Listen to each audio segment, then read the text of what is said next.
یہ ایسا کوڈ کا ہے پتھری کے لیے ہے، پروسٹیٹ کے لیے، جن کو پیشاب نظام کیا ہے یا اس میں گرتے ہو یا چھینک سے ناپاکی ہو جاتی ہو، یہ ان کے لیے ایک چھوٹا سا قرآن لاجواب، حتیٰ کہ میں نے اس ٹوٹکے سے بڑی بڑی پتھریاں نکلوائی ہیں اور بڑے بڑے لوگوں کے پروسٹیٹ کے آپریشن سرجری سے بچ گئے ہیں۔ یہ موسم گرما میں کرنے کا ہے ٹوٹکا، گرمی کے موسم۔ چائے کی ایک پیالی تیز کڑک چائے ہو، اس میں پتی بھی، دودھ بھی، میٹھا بھی تیار ایک کپ ہو، اس میں 2 کپ ٹھنڈا پانی ڈالیں، 1 چٹکی نمک ڈالیں، 1 چٹکی کالی مرچ ڈالیں اور آدھا لیمو نچوڑ دیں اسی کے اندر، اور لیمو نچوڑتے جائیں اور پیتے جائیں، بس آہستہ آہستہ ایک دم نچوڑ کے رکھیں۔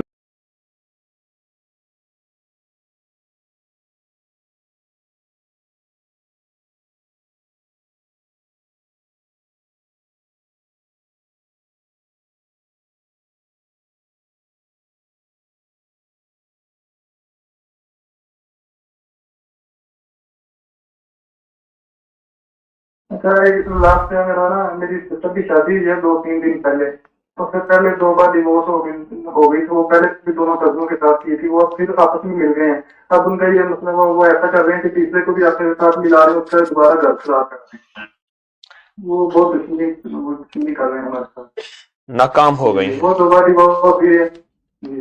دونوں کزن تھے آپس میں، انہوں نے بات چیت کی ہے، پہلے ایک سے شادی ہوئی ہے، دوسرے کے ساتھ لڑائی جھگڑا تھا۔ طلاق نہیں ہوگی، گھر بسے گا، زندگی میں عروج، کمال، خیر و برکت ہوگی۔ یہ وظیفہ بہت توجہ سے کریں۔ واللہ اشد باسن و اشد تنکیلا۔ ایک بزرگ تھے، وہ کہنے لگے بصرہ میں گئے، بصرہ میں کھجوروں کا شعبہ ہے بہت بڑا، کہنے لگے کہ مجھے ایک مکان کی ضرورت تھی، تو میں کسی مکان کو ڈھونڈ رہا تھا، ایک ویران مکان پڑا تھا، کسی نے کہا یہ خالی ہے، میں پہنچا تو اس میں جالے لگے ہوئے ویران مکان تھا، تو میں پہنچا تو اس کا مالک کہنے لگا کیوں مرنا ہے، کیوں مرتے ہو، جو بھی اس مکان میں رہتا ہے صبح مردہ پایا جاتا ہے، جو بھی اس مکان میں رہتا ہے صبح مردہ پایا جاتا ہے۔ تو کہنے لگا کہ اور مکان مجھے مل نہیں رہا، آج کل کھجور کا بہت سیزن ہے، یہاں تاجر پوری دنیا سے آئے ہوئے ہیں بصرہ میں، تو مجھے بس دے دے۔ اس نے دے دی۔ کہا مکان میں جب میں رات کو سویا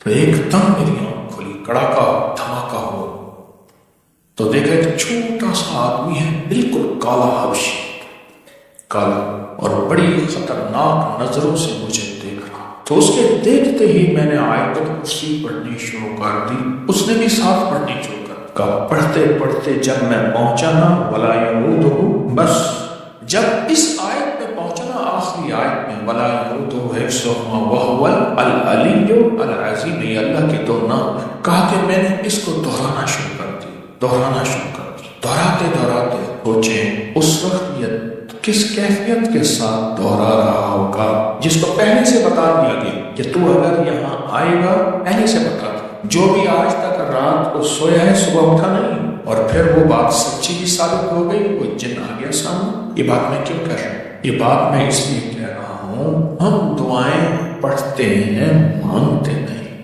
ہم دعائیں پڑھتے ہیں مانگتے نہیں، پڑھتے ہیں گڑ گڑا کر، بھکاری بن کے، محتاج بن کے، منگتا بن کے، سائل بن کے، منگتا بن کے، ہم دعائیں پڑھتے ہیں مانگتے ہیں۔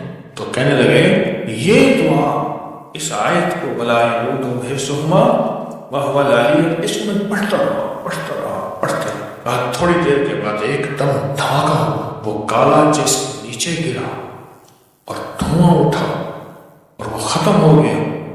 کہا صبح میں نے دیکھا وہ زمین کا فرش بھی کالا ہو گیا تھا اور اس میں راکھ بھی پڑی تھی، راکھ بھی پڑی تھی، راکھ بھی پڑی تھی۔ ایک درویش تھے، بکریاں چراتے تھے، تو رات کو بکریوں کو ایک جگہ بٹھا کے ان کے درمیان میں سوتے تھے، آیت الکرسی پڑھ کے دم کر دیتے تھے۔ ایک رات ایسا ہوا کہ آیت الکرسی نہ پڑھی، پڑھتے پڑھتے نیند آ گئی، آنکھ لگ گئی، یعنی پڑھنا شروع کی لیکن درمیان میں آنکھ لگ گئی۔ جب آنکھ لگ گئی، رات کو آنکھ کھلی تو سوچا کہ یہ آیت الکرسی میں نے پڑھی ہے، میری آنکھ لگ گئی ہے، تو یہ کیا ہوگا؟ پھر انہوں نے آیت الکرسی پوری پڑھ دی، ادھوری کو پورا کر دیا، پھر سو گئے۔ صبح اٹھے تو ایک بندہ قدموں میں گر گیا کہ معاف کر دیں۔ تو کون ہو؟ کیا جرم کیا؟ کہا میں روز آتا ہوں آپ کی بکریاں چرانے کے لیے، ایک دیوار ہوتی ہے ارد گرد، آپ کے بکریوں کے درمیان میں ارد گرد ایک دیوار ہوتی ہے، اور وہ دیوار جو ہے، دیوار میں اس کو توڑ نہیں سکتا، اس دیوار کو میں توڑ نہیں سکتا، وہ دیوار آج رات میں آیا تو وہ دیوار نہیں تھی، میں نے بہت ساری بکریاں پکڑی، ان کو اکٹھا کیا، باندھا، لیکن جب واپس جانے لگا پھر دیوار تھی، آ گیا جا نہ سکتا، آ گیا جا نہ سکتا۔ تو فرمانے لگے تو سچ کہتے ہیں، میں آیت الکرسی پڑھ کے سوتا ہوں، آج رات پڑھتے ہوئے میری آنکھ لگ گئی، تو پھر میں آیت الکرسی ادھوری پڑھی، اور پھر میں رات کو سوتے ہوئے پوری پڑھ کے سونا۔ وہ آیت الکرسی کی اللہ کی عظمت، اللہ کے نام کی برکت، اللہ کو ساتھ لینے کی طاقت کی دیوار تھی۔ اس ویڈیو کو لائک اور شیئر کریں، اب کریں یوٹیوب چینل کو سبسکرائب کریں اور روزانہ زیادہ سے زیادہ سبسکرائب کروائیں، آپ دوسروں کے لیے صدقہ جاریہ بنیں گے، اللہ پہلے آپ کے دکھ رہے۔ کہنے لگا تسبیح خانے میں آنے سے پہلے میں گھٹنوں سے بالکل ختم ہو گیا تھا، میں گھٹنوں سے معذور تھا۔ کہنے لگا میں خود معالج ہوں لیکن علاج نہیں کر سکا، اور رکوع سے اٹھنے کے بعد جو پڑھتے ہیں نا حمدن کثیرن طیبن مبارکن فی، بس میں یہ پڑھا میں، اور میرے گھٹنوں کا مسئلہ حل ہو گیا۔ اس وقت غذاؤں کی فراوانی بہت ہے، ہم سارا جہاں بھوک، قحط، مہنگائی پہ بہت زیادہ شور کر رہے، اور لوگ کھانے کی وجہ سے بیمار ہو رہے ہیں۔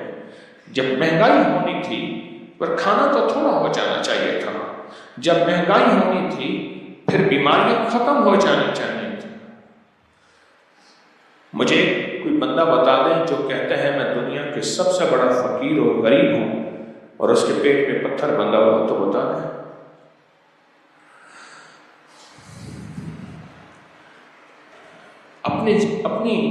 اپنی غذاؤں پہ نظر رکھیں، دسترخوان پہ نظر رکھیں۔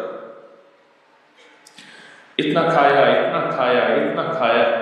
کہ کھا کے اپنی زندگی کو غیر متوازن بنایا، اور پھر غیر متوازن زندگی بنا کے پھر اس کے بعد ہائے کی کہ میں ذہنی ٹینشن میں مبتلا ہو گیا ہوں، میں پریشانی میں مبتلا ہو گیا ہوں، میں دکان پہ، کاروبار پہ، اپنے دفتر میں نہیں جا سکتا۔ اس کے پیچھے غذائی بے اعتدالی ہے، غذائی بے اعتدالی ہے۔ ایک سمجھدار کی بات بتاؤں، سنیں غور سے۔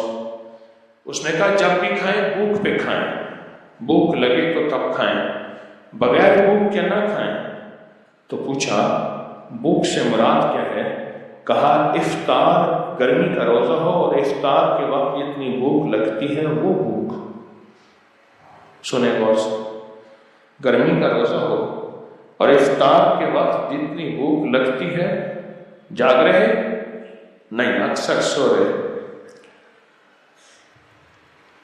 افطار کے وقت جتنی بھوک لگتی ہے بے-تابی کی، اس بھوک پہ کھانا، اس بھوک پہ کھانا، اس بھوک پہ کھانا، وہ بھوک ہے۔ حارث بن کلدہ ثقفی طائف سے علاج کے لیے آئے، مدینہ میں آ کے اپنا دواخانہ کلینک کھولا، بیٹھے، ایک دو علاج کے لیے آئے، کوئی علاج کے لیے آیا ہی نہیں۔ آقا کی بارگاہ میں حاضر ہوئے کہ میں تو طائف سے آیا ہوں، کوئی روزی روٹی کرنے کے لیے، میرے پاس تو کوئی مریض ہی نہیں آتا۔ تو میرے حضور نے فرمایا یہ تیز بھوک میں کھاتے ہیں اور ابھی کچھ بھوک ہوتی ہے تو یہ کھانا چھوڑ دیتے ہیں۔ پوری تاریخ کہتی ہے موٹوں سے زیادہ کمزور لوگ بہت زیادہ کھاتے ہیں، جو بالکل باریک لوگ ہوتے ہیں۔ ہمارے ہاں ایک صاحب ہوتے تھے، نام نہیں لیتا، ان کے باز کے رشتے دار جو ہے وہ تسبیح خانے سے جڑے ہوتے ہیں، خود بھی نامناسب۔ ایک دم ہم نے پتیلا بنایا ہوا تھا تقریباً 20 آدمی کا، اس میں لیمو ڈالا، چینی ڈالی، برف ڈالی، سخت گرمی تھی، تو ابھی وہ بندے جمع ہو رہے تھے، وہ سب پینے بیٹھ گئے، ایسے ہلا رہے تھے، اصل وہ ٹھنڈا کر رہے تھے، برف ایسے ہلا رہے تھے، برف ہلاتے تھے، پیتے رہے پیتے رہے پیتے رہے پیتے رہے، دیکھا تو باقی تھوڑی سی برف بچی ہوئی تھی۔ بہت کھاتے ہیں، بالکل کمزور، نامعلوم آنتوں کا کچھ حصہ ران میں ہے، یہ خبر نہیں آج تک، اس کی شاید سائنس کی غور ہوگی۔ بہت کھاتے ہیں آپس میں۔ ایک دفعہ ایک کمزور آدمی، باریک آدمی بیٹھا تھا، ایسے ہاتھ مار رہا تھا، میں چیخا، میں نے کہا خیال کر ان کا حصہ چھوڑ، اللہ کے پاس ہے، 1 منٹ میں تو ہر چیز ہضم کر جائے گا، پتہ ہی نہیں چلے گا کہاں گئے۔ میری درخواست ہے آپ کی خدمت میں، میری درخواست ہے آپ کی خدمت میں، صحت مند زندگی گزارنے کے لیے، روحانی صحت مند زندگی گزارنے کے لیے اپنے آپ کو کسی کے حوالے کریں، اور پھر اس کی ترتیب اور تشکیل پہ اعتراض نہ کریں۔ اعتراض بندے کو کھا جائے۔ اور یہ لوگ کون ہیں مجھے سمجھانے کے لیے؟ آپ کو علم تو ہے، میں ایسا ہوں، میں ایسا ہوں، میں ایسا ہوں۔ اور اسی طرح جسمانی زندگی میں آپ سے درخواست ہے کہ آپ احتیاط سے کھائیں، احتیاط سے کھائیں، اور اگر کچھ بھوک مل جائے تو بہتر ہے۔ اس ویڈیو کو لائک اور شیئر کریں، اب کریں یوٹیوب چینل کو سبسکرائب کریں اور روزانہ زیادہ سے زیادہ سبسکرائب کروائیں۔ آپ دوسروں کے لیے صدقہ جاریہ بنیں گے، اللہ پہلے آپ کے دعا رہے۔ یہ ایسا ٹوٹکا ہے پتھری کے لیے، پروسٹیٹ کے لیے، جن کو پیشاب رک کے آتا ہو، یا قطرے گرتے ہوں، یا چھینک سے ناپاکی ہو جاتی ہو، یہ ان کے لیے ایک چھوٹا سا ٹوٹکا اور لاجواب۔ حتیٰ کہ میں نے اس ٹوٹکے سے بڑی بڑی پتھریاں نکلوائی ہیں، اور بڑے بڑے لوگوں کے پروسٹیٹ کے آپریشن سرجری سے بچ گئے ہیں۔ یہ موسم گرما میں کرنے کا ہے ٹوٹکا، گرمی کے موسم۔ چائے کی ایک پیالی تیز کڑک چائے ہو، اس میں پتی بھی، دودھ بھی، میٹھا بھی، تیار 1 کپ ہو، اس میں 2 کپ ٹھنڈا پانی ڈالیں، 1 چٹکی نمک ڈالیں، 1 چٹکی کالی مرچ ڈالیں، اور آدھا لیمو نچوڑ دیں اسی کے اندر، اور لیمو نچوڑتے جائیں اور پیتے جائیں، بس آہستہ آہستہ، ایک دم نچوڑ کے رکھیں۔ جی کرم۔ میں نے اپنا مسئلہ بتانا تھا۔ میرے ہسبینڈ میں بہت پریشان ہوں 2 سال سے۔ میرے ہسبینڈ کا ایک لڑکی کے ساتھ میری شادی کو 29 سال ہو گئے ہیں، میں 29 سال سے کمپرومائز کر رہی تھی، تو اب آ کے شروع سے ہی وہ ایسے ہی رہے ہیں، لیکن اب آ کے کوئی 1.5 سال سے ان کا ایک لڑکی کے ساتھ افیئر چل رہا ہے۔ دن رات پاگل ہوئے ہیں، فیس ٹائم کر رہے ہیں، اس کو بچوں کو بھی نہیں پوچھ رہے۔ میرے 4 بچے ہیں، میری بیٹی اپنی 28 سال کی ہے، اور اسی کی عمر کی لڑکی کے ساتھ افیئر، اور وہ بھی میرج لڑکی ہے، اس کے آگے سے 2 بچے ہیں جن کے ساتھ افیئر چل رہا ہے ان کا۔ میں بہت پریشان ہوں۔ میرے گھر کا سارا ماحول جو ہے، میرا بیٹا 22 سال کا ہے، وہ باپ کو دن رات دیکھتا ہے، وہی کچھ نہیں کر سکتا، ہم لوگ مجبور ہیں، پلیز میری مدد کریں اچھا کسی طرح بھی، پلیز۔ اچھا آپ ایسا کریں۔ میری بیٹی کی کئی شادی کے لیے بات چل رہی تھی، لیکن وہ لوگ سیٹرڈے کو آنے والے تھے۔ میری بیٹی اس لڑکے کو بھی پسند کرتی ہے، لیکن اب وہ لوگ منع کر رہے ہیں۔ ہر کام الٹا ہو رہا ہے میرا، ہر کام۔ میں بہت پریشان ماں ہوں، مجھے اپنے سامنے کا بھی اتنا نہیں جتنی مجھے اپنے بچوں کا ہے، پلیز۔ جی میں آپ کو کچھ بتاؤں؟ جی بھائی پلیز۔ اچھا آپ بولیں گے یا بول لیا، یا میں آپ بولوں؟ آپ بولیں پلیز۔ ٹھیک ہے۔ ایک چھوٹا سا لفظ ہے، ایک فرشتہ ہے، اس کا نام ہے ریبائل۔ حدیث میں آتا ہے کہ یہ مومنوں کے دلوں میں ٹھنڈک ڈالتا ہے، سکون ڈالتا ہے، چین ڈالتا ہے۔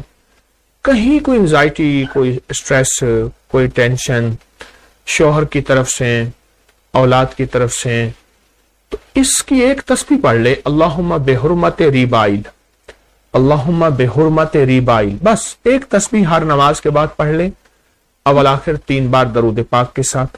دوسرا یہ ہے